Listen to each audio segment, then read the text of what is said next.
turabadahigwa bo mu Kagera International School.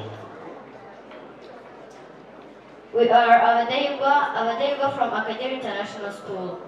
Nous sommes Abadahigwa de Akagera International School.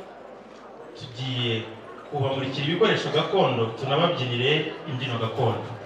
We are going to represent and dance for traditional dances. On va vous montrer les objets traditionnels et danser pour vous la danse traditionnelle. Mu bikoresho gakondo tugiramo In traditional tools we have inkongoro, ibisabo, uduseke ndetse n'imbehe. and imbehe. Dans les objets traditionnels, on a inkongoro, uduseke, inkoko, n'isekuru.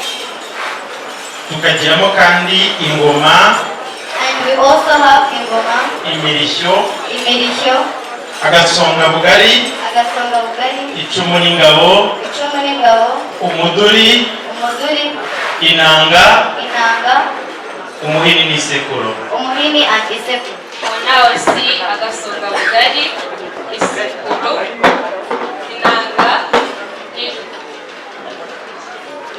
Dufitemo kandi n'uducuma.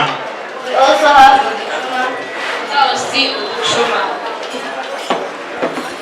Si ibyo gusa kandi tukagira n'igisoro. Not only that, but we also have igisoro. On a encore igisoro. Byose byifashishwaga mu buzima bwacu bwa buri munsi. All those were used in our daily life. Byavuye ku rwego rwo mu Rwanda mu Kagera bijya no muri Afurika muri rusange. It removed from the tradition of Rwanda and went in Africa.